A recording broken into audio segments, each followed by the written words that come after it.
everybody. This is Doug with Fellowship of the Martyrs again.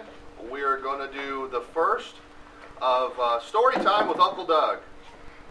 When we've got a studio audience, and we've got some guest stars here with us, who you may not get to see in another video for a while because they're leaving today to go back home. But they were here for the conference, and they wanted to participate in Storytime with Uncle Doug. So you get to enjoy their beautiful little faces. We're going to talk about the book of Esther, and I'm going to tell you the story about Esther and what she did and how she saved her people. It's a really cool story about what looks like complete disaster, and it turns to victory, and it's a great story. Okay, so I'm going to read, and then we'll talk about it along the way. Now, in this story, the tradition is when the Jewish people read this story, and this is celebrated, the story of Esther is celebrated, there's a holiday called Purim, and it is the day, it's called the casting of lots, because they cast lots to decide what day they were going to try and kill all the Jews. And so when everything turns back against their enemies, they celebrate that day, and they give gifts to each other, and they dress up in costumes, and it's a really cool, fun party. And when they read the story, when we get to the name of the bad guy, everybody goes, "Sss." Okay, sometimes they have noisemakers and other stuff, but the tradition is that this is one of the very few Bible stories where we have lots of audience interaction. And so the bad guys, what's the bad guy's name? Haman. And so whenever I'm reading and I say Haman, you go, that's right. Okay, here we go. This is the book of Esther. It was in the days of Ahasuerus, also known as King Xerxes, the Ahasuerus who reigned from India to Ethiopia over 127 provinces. That's really big, a really lot of land. That was the Persian Empire. In those days, when King Ahasuerus sat on his royal throne, there was in Susa, the capital of the Persian Empire, in the palace, a palace or castle. In the third year of his reign, he made a feast for all his princes and all his courtiers. The chief officers of the Persian and Median army and the nobles and governors of the provinces were there before him, while he showed the riches of his glorious kingdom and the splendor and excellence of his majesty for many days, even 180 days. Okay, that's a long time. Yeah. They had a party for 6 months. That's half a year birthday party. Huh? Pretty cool. Yeah. And when these days were completed, the king made a feast for all the people present in Susa, the capital, both great and small, a 7-day feast in the court of the garden of the king's palace. And in this garden there were hanging fine white cloth of green and blue cotton, fastened with cords of fine linen and purple, to silver rings and silver rods and marble pillars. The couches were made of gold and silver.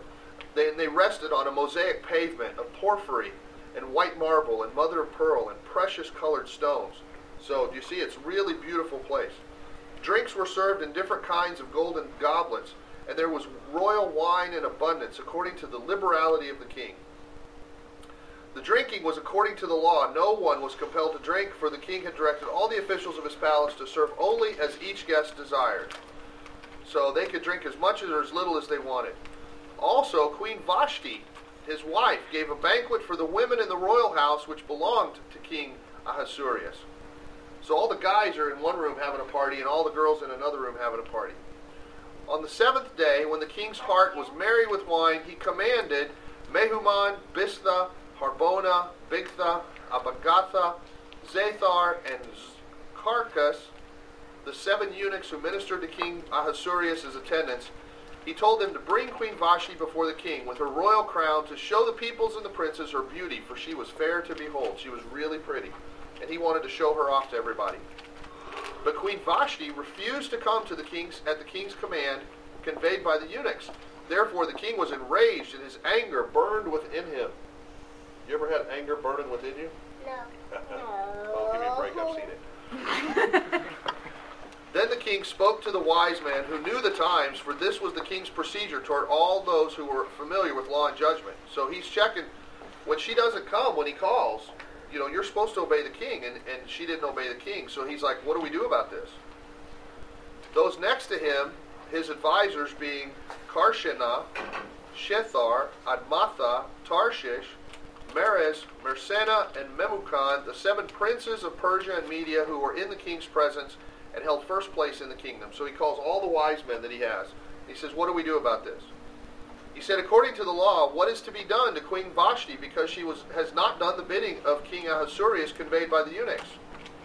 And Memucan answered before the king and the princes, Vashti the queen has not only done wrong to the king, but also to all the princes and to all the peoples who are in all the province of King Ahasuerus. For this deed of the queen will become known to all women, making their husbands contemptible in their eyes, since they will say, King Ahasuerus commanded Queen Vashti to be brought before him, but she did not come. This very day the ladies of Persia and Media who have heard of the queen's behavior will be telling it to all the king's princes. So contempt and wrath has plenty to arise. In plenty will arise. If it pleases the king, let a royal command go forth from him, and let it be written among the laws of the Persians and the Medes, so that it may not be changed, that Vashti is to be divorced and come no more before King Ahasuerus. And let the king give her royal position to another who is better than she. So when the king's decree is made and proclaimed throughout all his kingdom, extensive as it is, all wives will give honor to their husbands high and low. This advice pleased the king and the princes, and the king did what Memucan proposed. He sent letters to all the royal provinces, to each in its own script, and to every people in their own language, saying that every man should rule in his own house and speak there in the language of his own people. Chapter 2.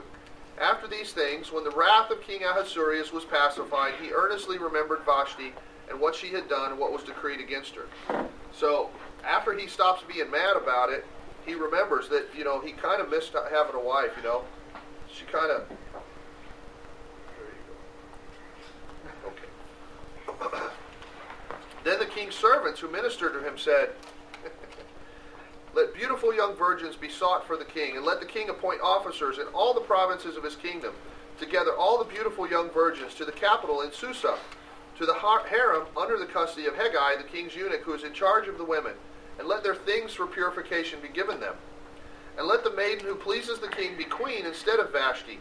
This pleased the king, and he did so. Okay, so they're going to have a talent search to find the new queen.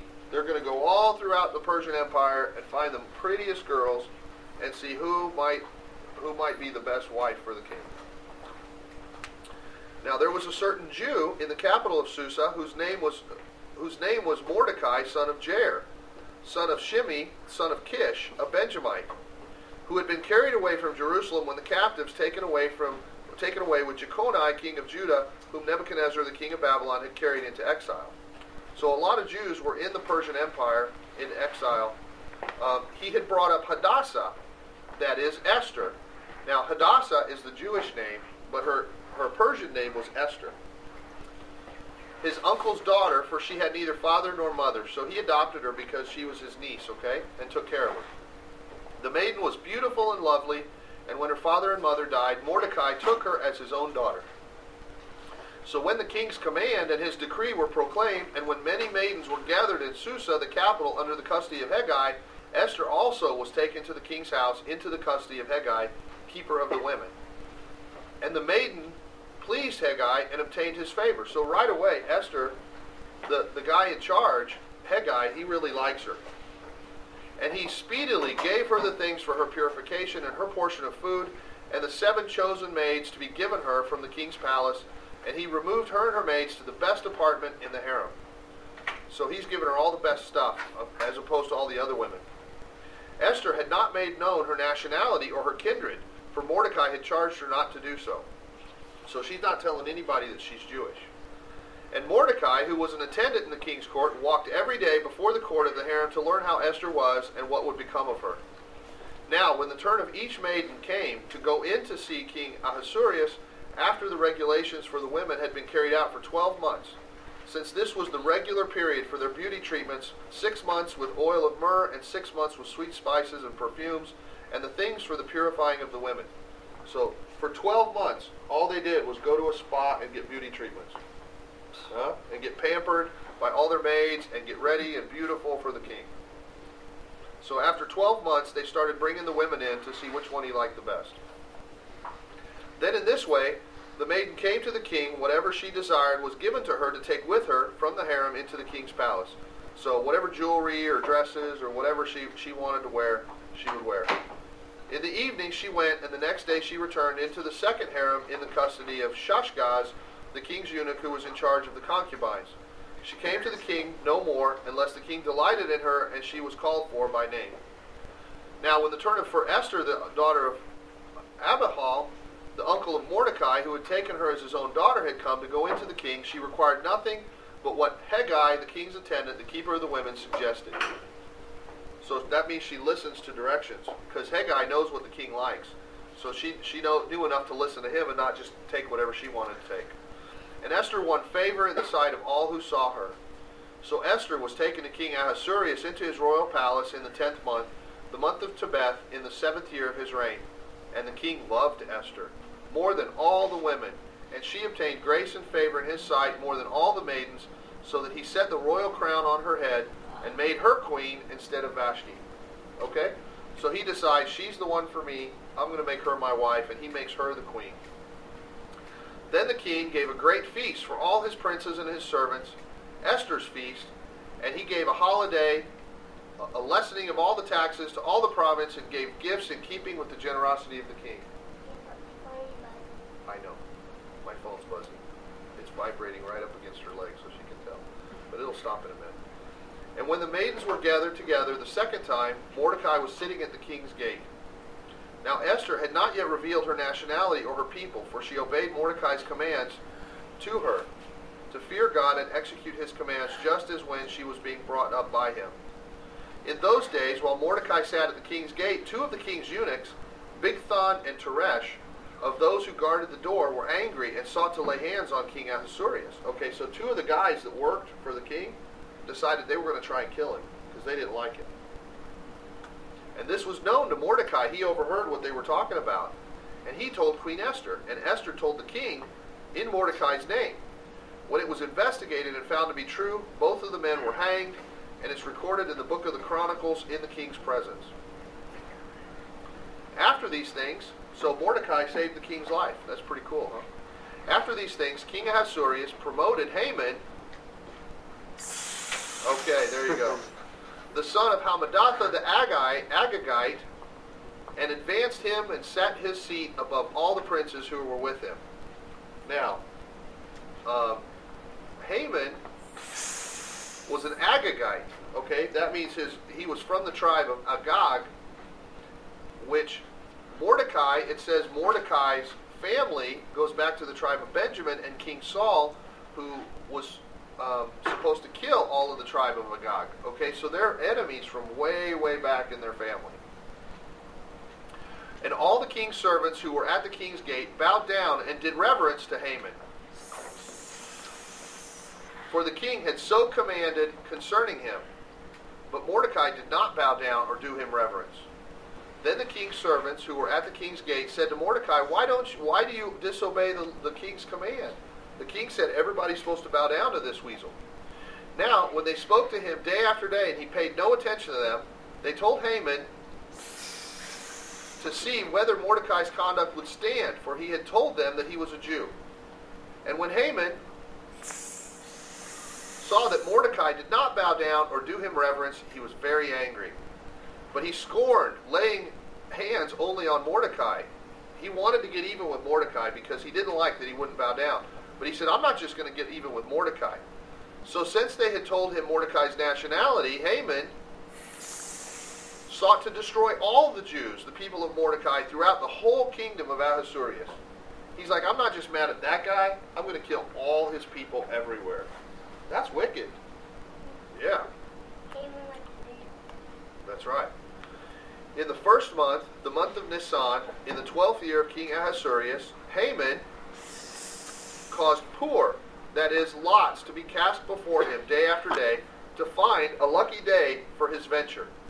So he's very superstitious. So he's looking at witchcraft to try to tell him what he should do and when would be the best day to kill all the Jews.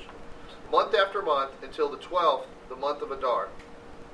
Then Haman said to King Ahasuerus, sorry, I read too fast.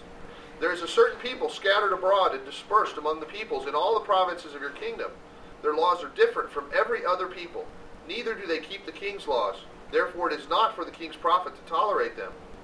If it pleases the king, let it be decreed that they be destroyed.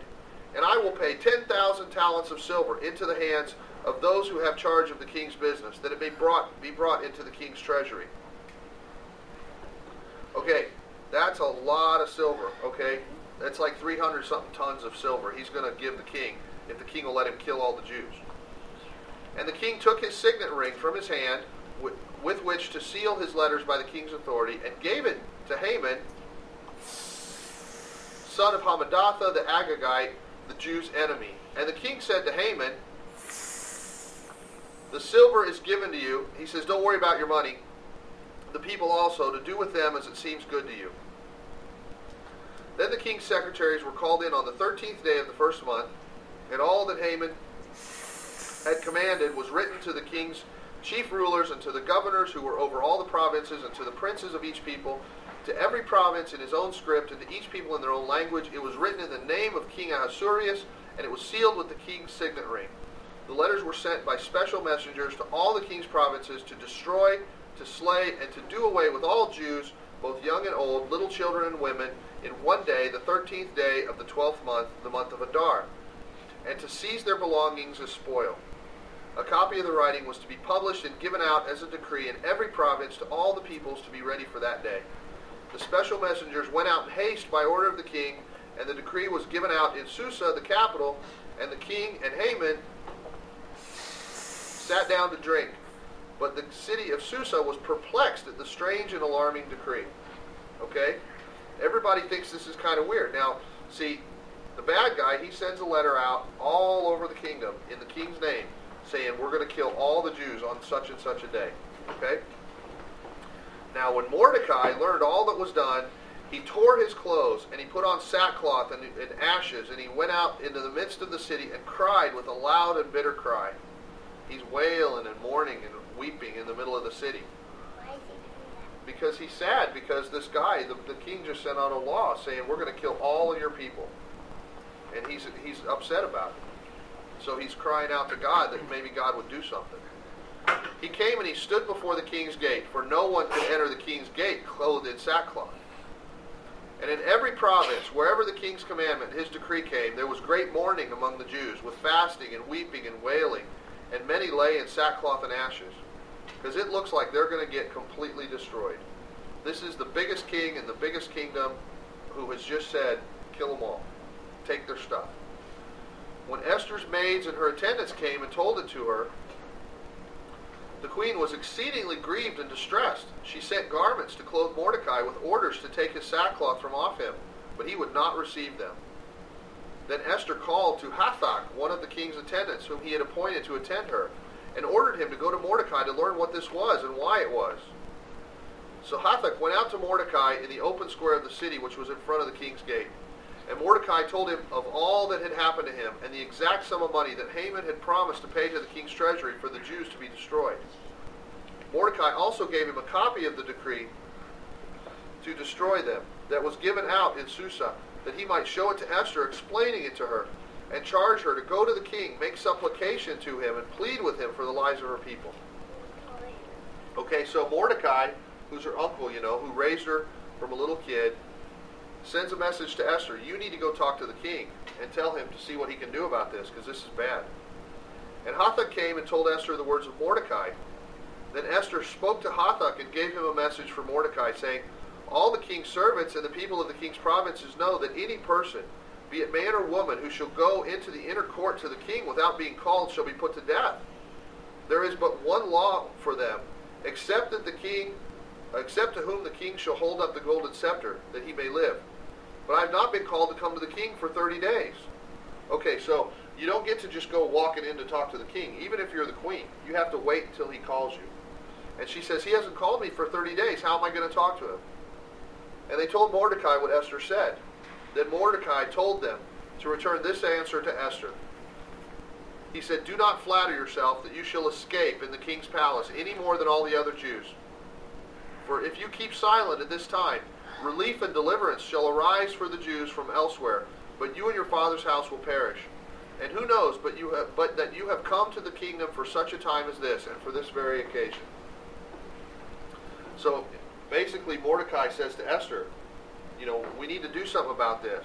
And you're the one inside the court. That's no accident. You're probably there to make a difference in this. But you're a Jew too, and if they kill all the Jews, don't think you're going to get out of it. Then Esther told them to give this answer to Mordecai. "Go gather together all the Jews that are present in Susa, and fast for me. Don't eat or drink anything for 3 days, night and day. I and my maids will fast as you do. Then I will go to the king. Though it is against the law, if I die, I die." So Mordecai went away and did all that Esther had commanded him. So all the Jews in the whole city went for 3 days without food or water,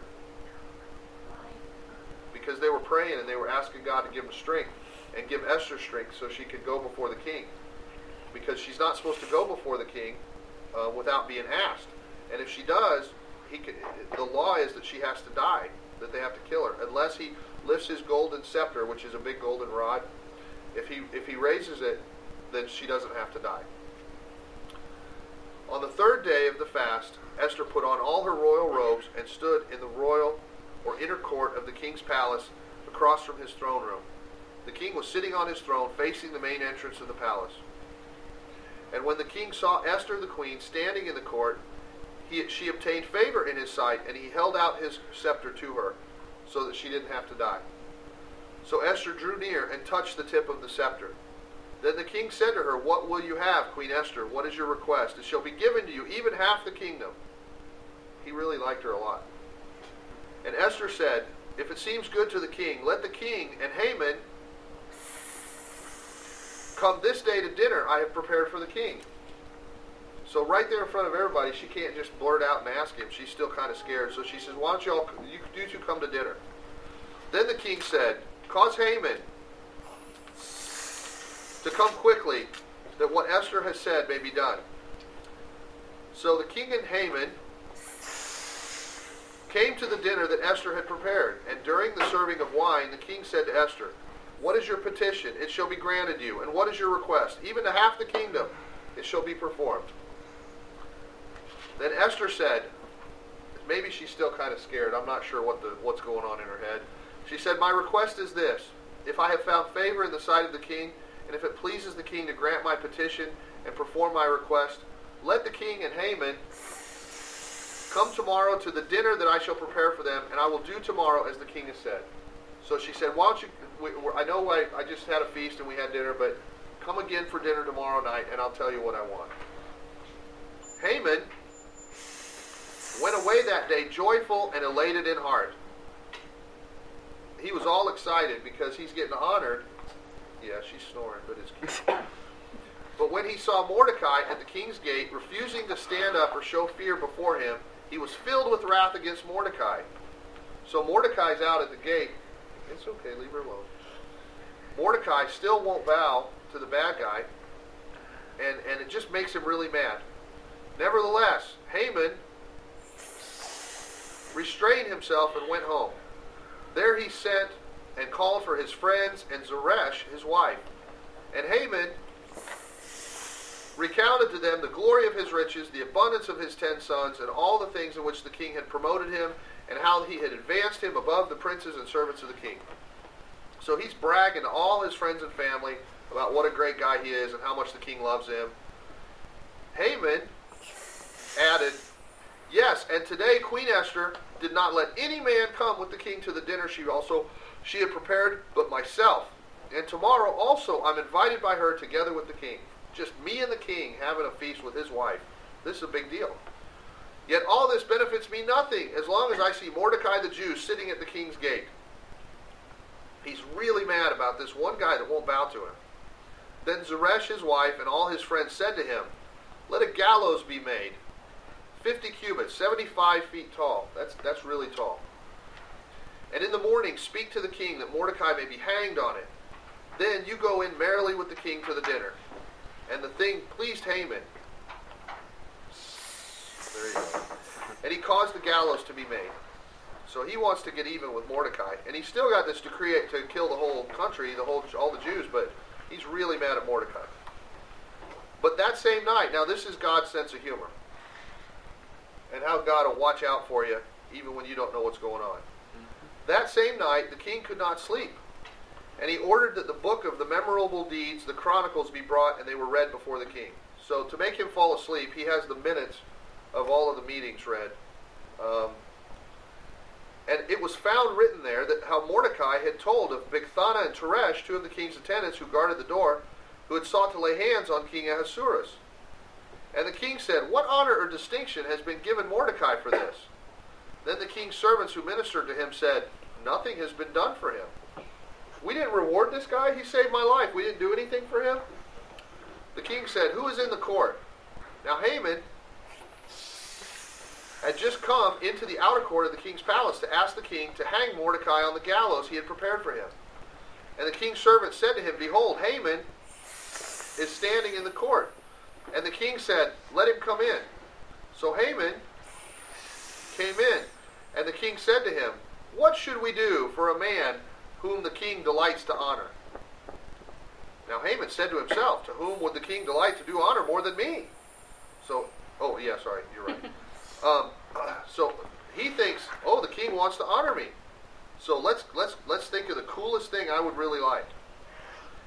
And Haman said to the king, "For the man whom the king delights to honor, let royal apparel be brought, which the king has worn, and the horse which the king has ridden, and a royal crown be set on his head.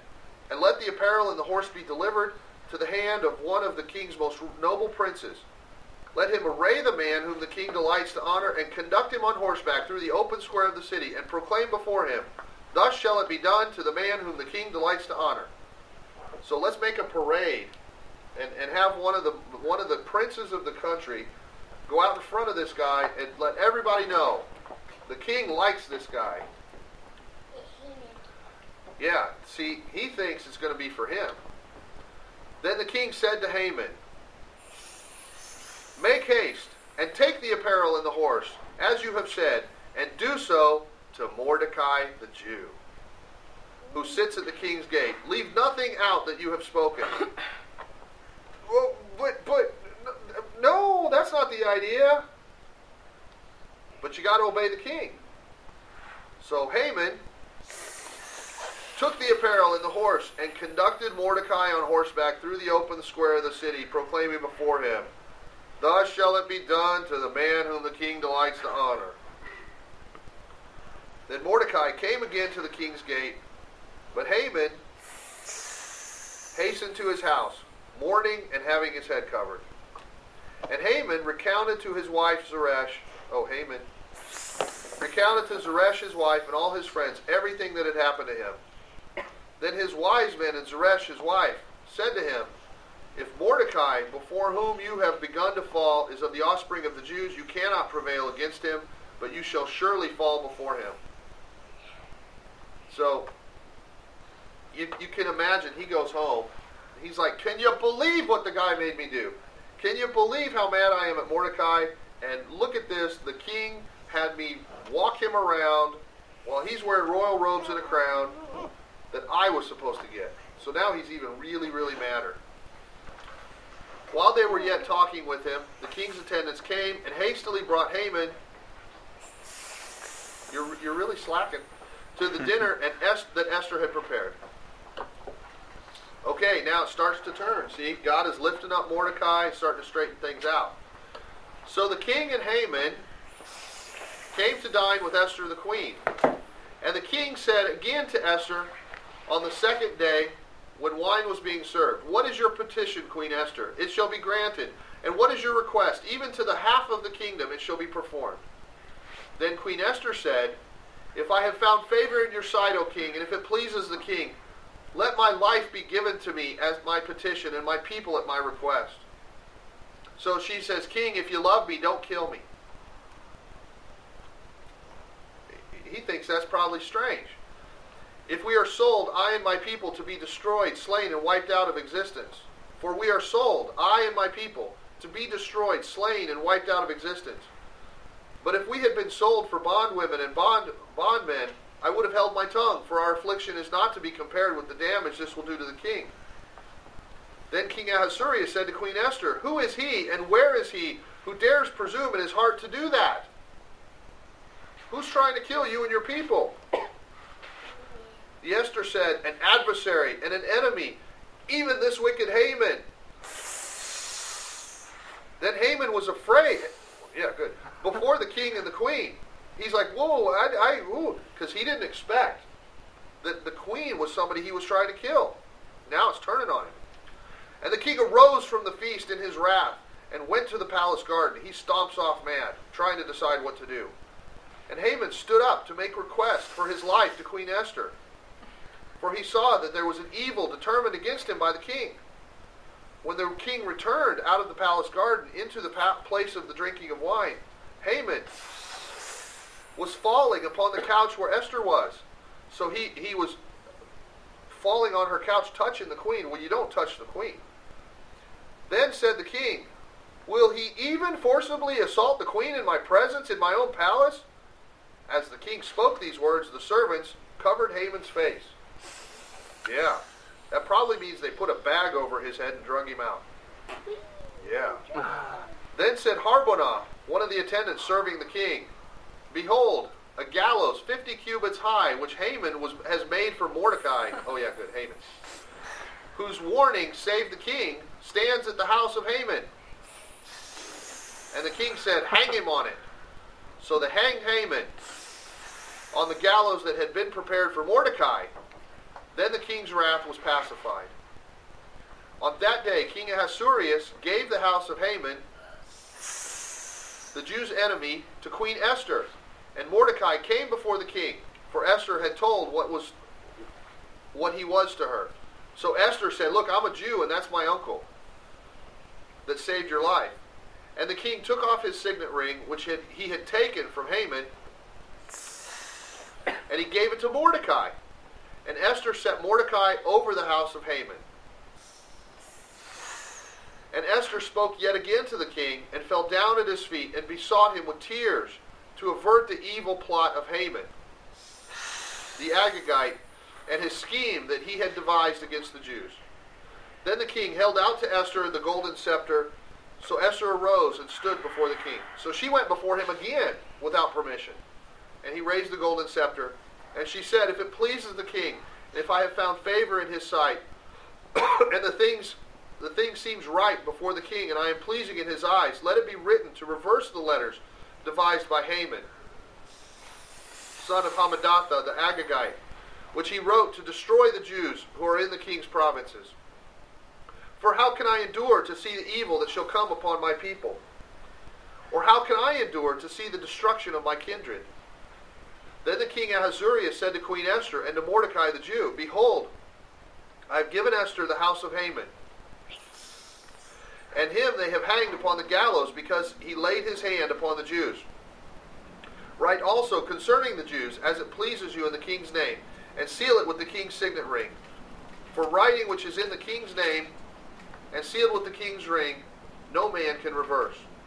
So he couldn't just cancel the law that he'd sent out before about killing the Jews. He's like, we need to do something else, because I can't reverse what I've written. Then the king's scribes were called. In the third month, the month of Sivan, on the 23rd day, it was written according to all that Mordecai commanded to the Jews, to the chief rulers and the governors and the princes of the provinces, from India to Ethiopia, 127 provinces. To every province in its own script, and to every people in their own language, and to the Jews according to their writing and according to their language. He wrote in the name of King Ahasuerus, and sealed it with the king's ring, and sent letters to messengers on horseback, riding on swift steeds, mules, and young dromedaries. You know what a dromedary is? No. That's a camel. Yeah. Used in the king's service, and bred from the royal stud. In it the king granted the Jews who were in every city to gather and defend their lives, to destroy, to slay, and to wipe out any armed force that might attack them, their little ones and women, and to take the enemy's goods for spoils. So see, before the rule went out and said, everybody that wants to can kill the Jews and take their stuff. And then the king sent out another one saying, okay, the Jews can defend themselves and take the other guy's stuff. On one day in all the provinces of King Ahasuerus, the 13th day of the 12th month, the month of Adar, a copy of the writing was to be issued as a decree in every province and as a proclamation to all peoples, that the Jews should be ready on that day to avenge themselves upon their enemies. So the couriers, who were mounted on swift beasts that were used in the king's service, went out, being hurried and urged on by the king's command, and the decree was released in Susa, the capital. And Mordecai went forth from the presence of the king in royal apparel of blue and white, with a great crown of gold, with a robe of fine linen and purple, and the city of Susa shouted and rejoiced. The Jews had light and a dawn of new hope and gladness and joy and honor. And in every province and in every city, wherever the king's command and his decree came, the Jews had gladness and joy, a feast and a holiday. And many from among the peoples of the land submitted themselves to the Jewish rites and became Jews, for the fear of the Jews had fallen upon them. So lots more people become Jews because of this. Now in the 12th month, the month of Adar, on the 13th day of Adar, when the king's command and his edict were about to be executed, on the very day that the enemies of the Jews had planned for a massacre of them, it was turned to the contrary, and the Jews had rule over those who hated them. The Jews gathered together in their cities throughout all the provinces of King Ahasuerus to lay hands on such as sought their hurt. And no man could withstand them, for the fear of them had fallen upon all the peoples. And all the princes of the provinces and the chief rulers and the governors and they who attended to the king's business helped the Jews, because the fear of Mordecai had fallen upon them. See, he's number 2 in command behind the king now, and he's a Jew, so everybody understands maybe we ought to, be afraid. For Mordecai was great in the king's palace, and his fame went forth throughout all the provinces, for the man Mordecai became more and more powerful. So the Jews smote all their enemies. You know what smote means? Yeah, that's like to hit them. They struck all their enemies with the sword, slaughtering and destroying them, and did as they chose to those who hated them. In Susa, the capital itself, the Jews slew and destroyed 500 men. And they killed Parshandatha, Dalphon, Aspatha, Poratha, Adalia, Aridatha, Parmashta, Arasai, Aradai, and Vaisatha. I'm glad that's over. The 10 sons of Haman, son of Hammedatha, the Jews' enemy. So not only did Haman get killed, but all of his 10 sons too. But on the spoil they laid not their hands, so they didn't take their stuff. On that day the number of those who were slain in Susa, the capital, was brought before the king. And the king said to Esther the queen, the Jews have slain and destroyed 500 men in Susa, the capital, and the 10 sons of Haman. What then have they done in the rest of the king's provinces? Now what is your petition? It shall be granted to you. Or what is your further request? It shall be done. Then said Esther, if it pleases the king, let it be granted to the Jews which are in Susa to do tomorrow also according to this day's decree. And let the dead bodies of Haman's 10 sons be hanged on the gallows.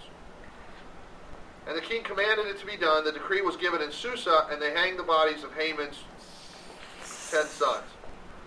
And the Jews that were in Susa gathered together in the 14th day also of the month of Adar, and slew 300 more men in Susa, but on the spoil they laid not their hands.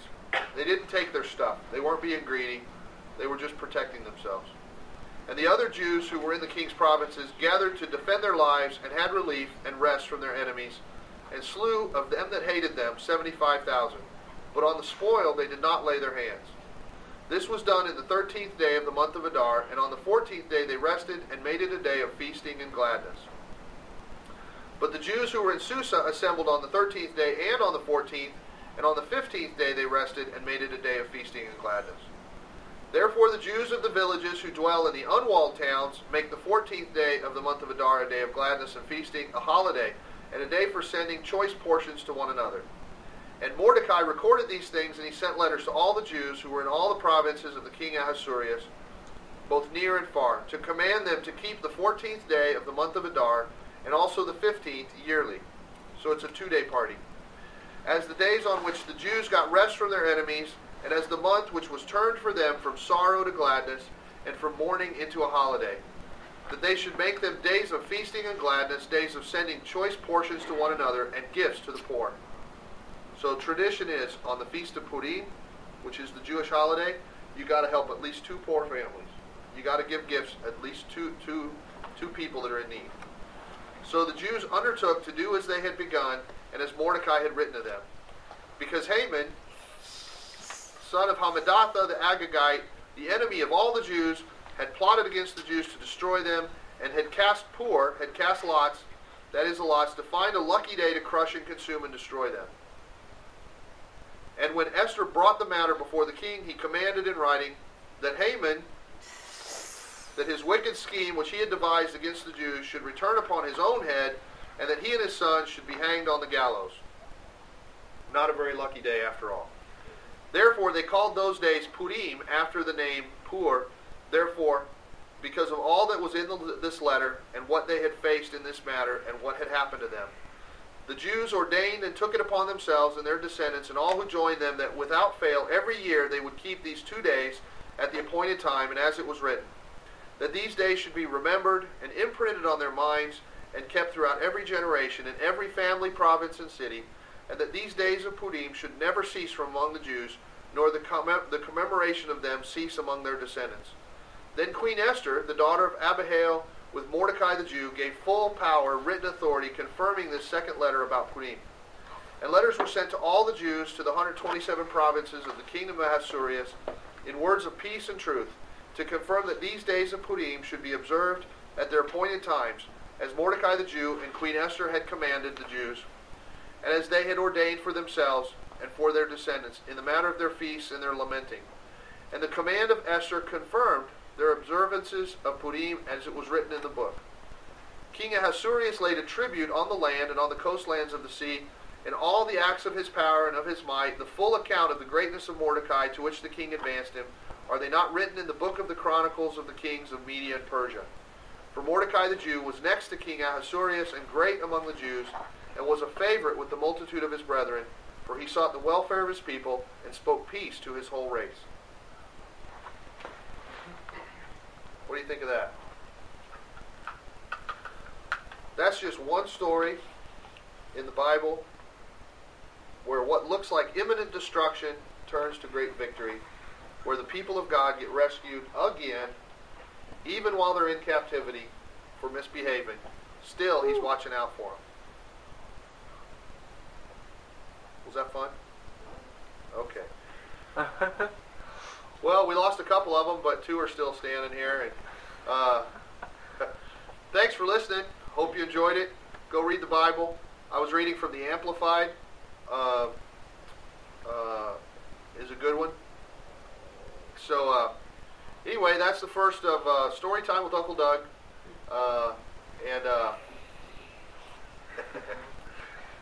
And we'll see you again soon. Thanks. Hit the button.